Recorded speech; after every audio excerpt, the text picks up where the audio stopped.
Minecraft will never be the same. The new 1.17 Caves and Cliffs update is bringing major changes to the game that will change Minecraft forever. As you probably already know, the 1.17 update has a primary goal of implementing new mountain and cave generation into the game. The update also comes with various other features such as new plants and block variants, but that's not our focus in this video. I'm not going to bore you by showing you all of the new features added in 1.17, as dozens of YouTubers have already made videos on this, and I imagine you've seen enough of them already. Instead, in this video, we're going to be diving deeper down the rabbit hole of why this is such a game-changing update and the reasons why may surprise you. Be sure to watch through the whole video. Also, these videos take a long time to put together, so please consider subscribing and liking the video.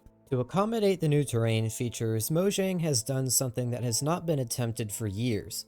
These new cave and mountain structures are so vast that no normal Minecraft world would ever be able to accommodate them. So Mojang has decided to change both the world height and depth limit, which will have profound implications for the future of the game itself. When you load into a world in the latest snapshot, nothing seems to have changed. Ground level is still around Y70, and nothing is visibly different. However, if you try digging to bedrock, you'll notice something immediately. It will take you exactly twice as long to get there. This is because the world depth has actually been extended by 64 meters, meaning that you can now, in vanilla Minecraft, descend to a crushing depth of y equals -64, which in previous updates would be dozens of blocks deep into the void. You'll also see these weird blocks in place of stone as you get deeper, but we'll be going over more of that later. If you decide to reject the ground and build up instead, you'll be happy to know that you can now greatly exceed the original 256 block limit. Mojang has also added an additional 64 blocks in world height vertically, making the new build limit a total of 320 blocks. This doesn't even account for the increase in world depth, making each Minecraft world exactly 384 blocks vertically. This is cool and all, but what exactly about it is game changing? For one, you can now fall much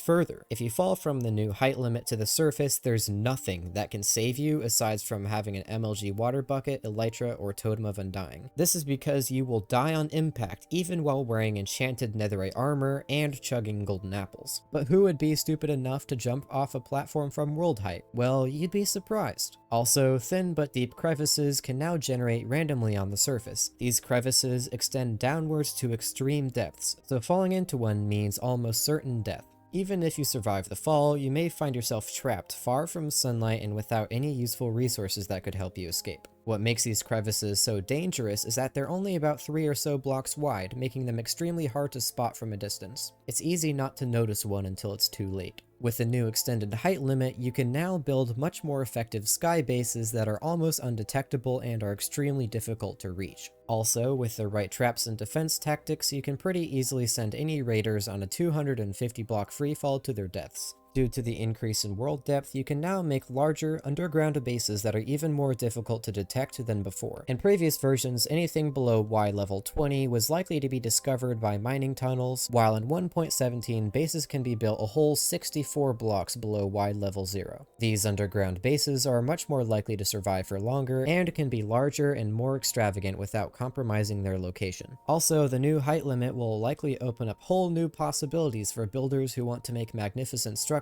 or longer elytra courses. In fact, the 1.17 update increases the theoretical total number of unique Minecraft worlds by about 50%. This includes all possibilities of structures that could exist in a Minecraft overworld using the 345 quadrillion, 600 trillion cubic meters of space and a rough estimate of about 400 placeable items in the game. Now, there's theoretically more Minecraft left to be played. Thanks, Mojang. I'd say it's about time we get onto the caves aspect of the 1.17 cave update and why this is so game-changing. To say that caves have been improved would be an understatement. Due to the added depth to the Minecraft world, massive underground caverns now generate in a few variants alongside your typical spaghetti caves. These new caves range anywhere from big to absolutely massive. Underground bodies of water are now a thing, and I'm not talking about all those pitiful puddles of water we've seen before. Entire sections of caves caves feature underground lakes, and new underground rivers and aquifers can be found as well. However, this is more than just a cool addition to the game that will make the expanse of stone below the surface a bit more interesting. These caves are going to change the way you play Minecraft forever. The meta for mining in Minecraft has remained practically unchanging for the past 10 years, with the most effective way to obtain diamonds being mining in a straight line at Y level 11. The 1.17 cave update turns the whole mining meta on its head. The entire meta is now shifting to exploring these massive caves for the immense amount of resources they expose to the naked eye. Large caverns below Y level 16 can have exposed diamonds on the floor, walls, and ceiling. The new best way to find diamonds is to explore these caves, which would probably be filled with mobs very quickly. These caves would also be extremely dark, so torches will be necessary. Night vision actually has a practical use in this update, as it will help you see veins of diamonds further in the dark, especially if you're using the new spyglass item. Also, there are significantly more diamonds available in a Minecraft world due to the depth increase. Diamonds still spawn from level 16 and below, but now below goes down to Y level -64. This means that you now have an 80 block region where diamonds can be found. Though the frequency of diamonds decreases the deeper you go past Y = 0, the sheer size of these caves still makes it easier to find diamonds here. I personally like the cave generation changes because they shift mining towards an exciting adventure for resources, as opposed to simply holding left click and W for hours on end. However, this unprecedented change to the world generation may bring unexpected consequences none of us are prepared for. What I'm more worried about is the upcoming catastrophe I like to call the economic crisis of 1.17. The extended world depth makes diamonds much less rare, and the addition of giant caverns makes it easier to find exposed diamonds. This will result in a rapid devaluing of any diamonds already present on any SMP server, and overall make diamonds less of a valuable resource. Even before the cave update, diamonds could be obtained within just minutes of starting a new Minecraft world, making iron armor almost obsolete or at most useful for a very short period of time. Though netherite is a lot more difficult to find, it is still not something that requires too many hours of effort, and is not really the premium endgame item it was designed to be. The value of diamonds themselves will crash, but fortunately more value is held in the enchantment of diamond tools rather than the tools themselves. Enchanted items will now be the primary value item due to their practical uses and cost of obtaining enchantment books and experience for enchanting. However, any diamonds already in possession at the time of the 1.17 update release will diminish in value quite quickly as players begin taking advantage of the new cave mechanics. Here we get into probably the most game-breaking change in 1.17. The economic crisis of 1.17 assumes that all current SMPs will even be able to update to 1.17 once it becomes a full release. This may seem like a silly question, as there has never really been any serious problems transferring servers through versions over time. Sure, chunk errors may occur, and despite the odd appearance, they don't really affect the gameplay at all. However, 1.17 is an update unlike anything that has come before, and it may be the biggest threat to servers. This is primarily because it changes the fundamentals of how the game works. The change in max height and depth of the world came at a price of redesigning how the game creates and stores data about chunks. I didn't spend too much time researching this topic, but I found out that the simple reason for the original 256 block limit was due to the fact that a world where chunks are generated infinitely in 2 dimensions is a lot simpler than a world that is generated infinitely in 3, which would require vertical chunks.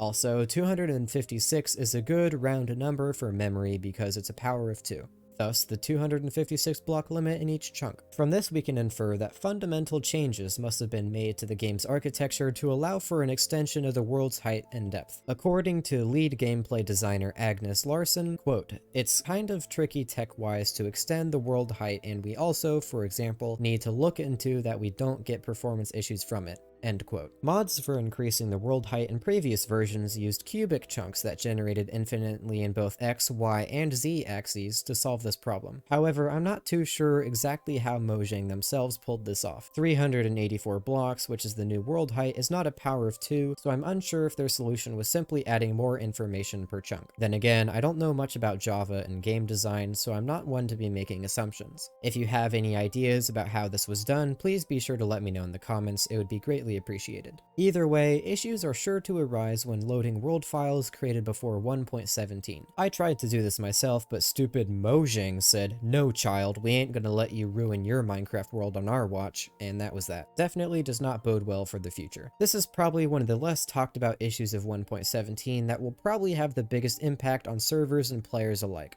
Unless this issue is fixed, every single Minecraft server that has ever existed will have to make a choice, either to remain locked to 1.16 for eternity, or reset the world file entirely, removing the progress of all the servers who have ever built or grinded on the server. Servers like 2e2t would be permanently locked away in past updates due to the importance of their historic world files, but then again, 2e2t will probably never update past 1.12 anyways. Every single player world ever created will have to be discarded entirely. All we can do at the moment is hope that Mojang fixes this issue before the full release of the update. Part of what makes Minecraft Minecraft is the open world blockiness and simplicity of the game. Even without a bunch of fancy features, players can still create and do whatever they please. The game isn't meant to be overly detailed in graphical elements and polished in features. Instead, the aesthetic is pixelated and blocky. Part of the fun is taking the limited amounts of blocks available and finding creative ways to use them. For example, stair blocks are used less often